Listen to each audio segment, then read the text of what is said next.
I'll be reading from page 200 in The Things We Leave Unfinished by Rebecca Yarros. It says, Jameson, oh my love, I could never regret choosing you. You're the very breath in my lungs and the beat of my heart. You were my choice before I even knew there was one to make. Please don't worry. Close your eyes and picture us in that spot you've always told me about, where the creek bends. We'll be there soon. And even sooner, I'll be in your arms again. Until then, we'll be waiting here for you. Always waiting. Always yours, Scarlett. Oh my goodness. I'm talking about The Things We Leave Unfinished by Rebecca Yarros. Let's get into it. Hi there, welcome back to my channel. This is called We Need to Talk and my name is Misha Bangs. On this podcast, we talk all about books, life, everything in between. But in this specific video, we need to talk about this book by Rebecca Yarros. It's titled The Things We Leave Unfinished. Look, this one.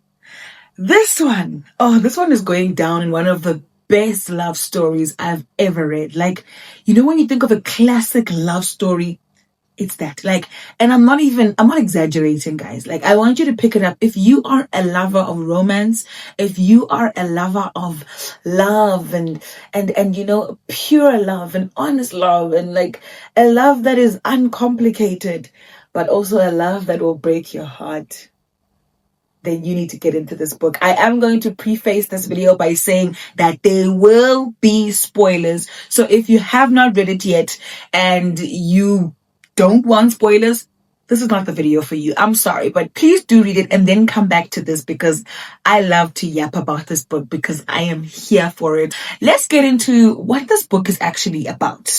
So this book has two settings. One, in 1940, yes, where we meet Scarlett, Jameson, and Constance. So Scarlett is a British lady with her sister Constance, and they decide that they actually want to go and work in the military. In the military, they start working. They're in there for some time. They're doing their thing. But then comes along Mr. Jameson, and it starts off with this.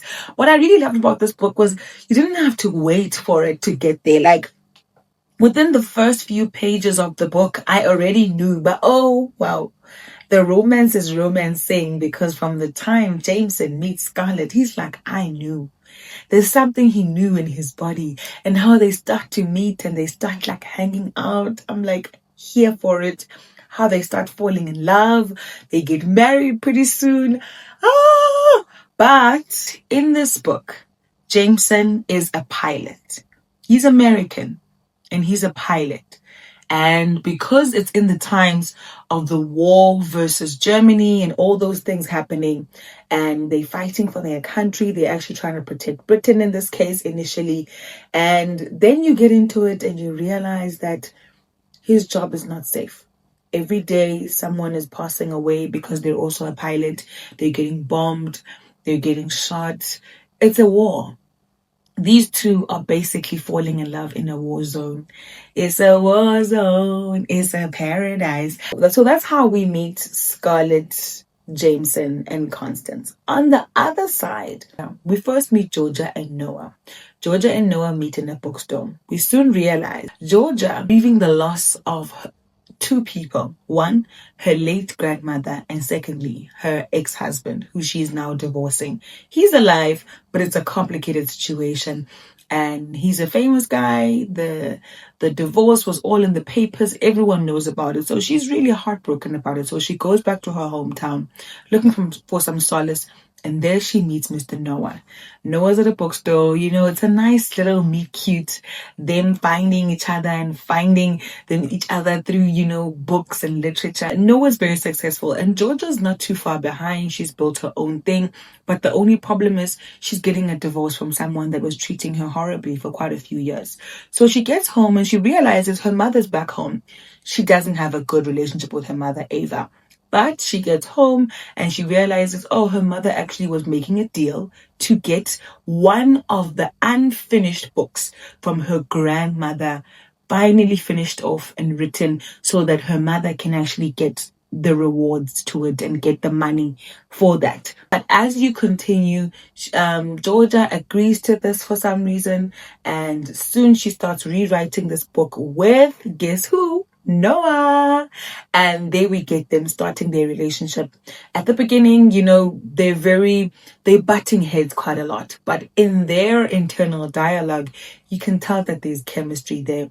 There's a longing there. There's a desire for one another there. And I think initially already you quite pulled into the story because you can see where it's going. But again, parallel to this, we keep getting glimpses of how Scarlett met Jameson. So now we know that Scarlett is Georgia's great-grandmother. So Scarlett gave birth to William. William then gave birth to Ava, and then came Georgia. So she's down the lineage of this lady. Let me talk about the things that I loved about this book. Firstly, Jameson and Scarlett. They read like the vow, not the vow. They read like the Notebook. If you have watched the Notebook, you will get the sense that that is an epic love between Noah and the lady in the book, in that movie. I can't remember her name right now, but that is an epic love story. And what you get from Jameson and Scarlett is the same epic love story. The kind that when you know, the kind that waits, the kind that sacrifices, the kind that is a burning fire of love for one another. And you know what? It also pains you a little bit because you can tell that every time they're apart, they're so worried about each other. They're both in the military, like I mentioned. So one time Jameson is flying and he's worried about Scarlett, and Scarlett on the other side is worried about Jameson. And when they meet, it's just like this collision of love, this bursting flavor of love for each other. That it's that thing of, I think in current day, we tend to take each other for granted because there's no war. You don't think someone's going to be ripped away from you any day. But for them, every single day is a potential to lose the person that you love. Every single day, every time they kiss, every time they hold each other, they are literally reminded that maybe tomorrow we won't have this. Maybe tomorrow you won't be here again. So another thing I loved was the love letters in this book, and I just want to read one that Jameson wrote. Let's see, what can I get here quickly? Page 82, chapter 7, Noah. It's written, Dear Scarlett, I miss you, my love. The sound of your voice over the telephone doesn't compare to holding you in my arms. What? It's only been a few weeks, yet it feels like forever since I was reposted. Good news, I think I'll be able to secure us a house close by. I know the moving has been hell on you, and if you decide you'd rather stay near Constance, then we can adjust our plans.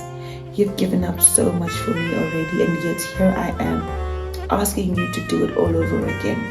I promise when this war is over, I will make it up to you. Okay, so just from that snippet, you can tell that their love, it was just, so well articulated also, so well written. And the longing, my darling, the longing that they had for one another, it just takes your breath away. The longing in this entire book, they want each other, they steal glances, they what did I not like about this book? Very little, I'll tell you that. I didn't like very little about it, but I will say that I knew that Jameson was going to die.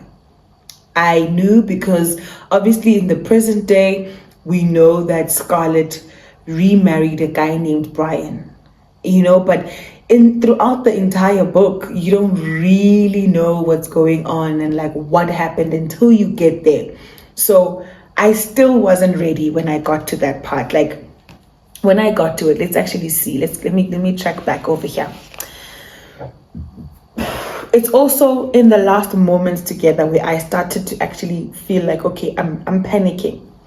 So what's happening in this book at this time was Scarlett and their son, William, were going to be going to America with Jameson's uncle, Vernon. And they were going to leave him, and they weren't sure when they were going to see him again. So those last few days with them were very emotional. And I've just highlighted, I highlight my books because they're mine.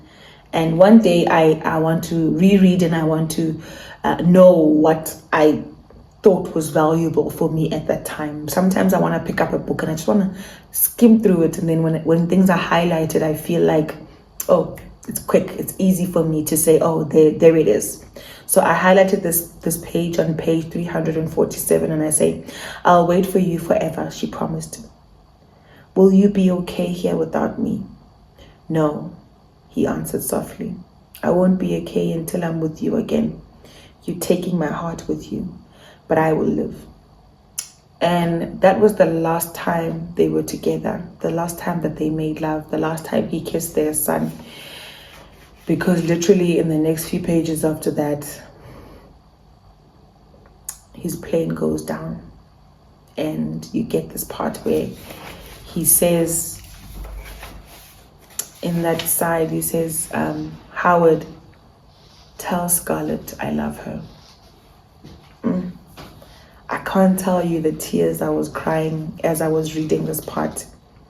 I was absolutely broken. But I knew it was coming.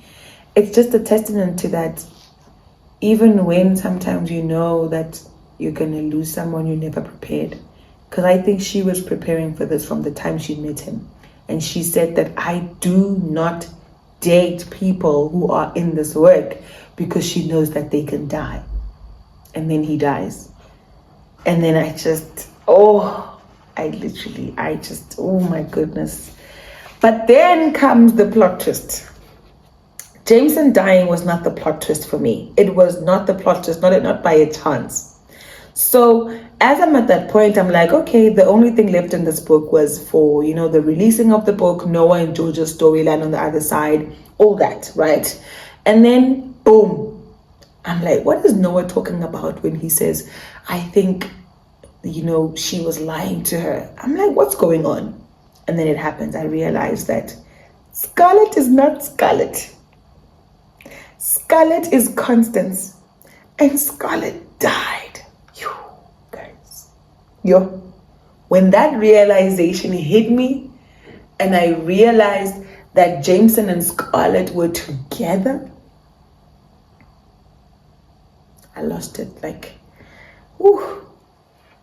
That right there. The fact that even as oh my gosh, where's that part? There's the part that says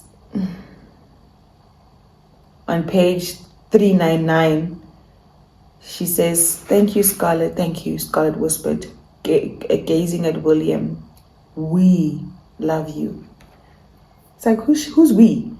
It's like she's already speaking as though she's with Jameson on the other side, because she was in this now state of, the pain. She's losing her consciousness. She's about to pass. And then she says, we love you. She says that to William. And then Constance sobs Scarlett, cradling the head of her sister's neck as Scarlett's eyes unfocused. Jameson, Scarlett whispered with a faint smile. And then she was gone. So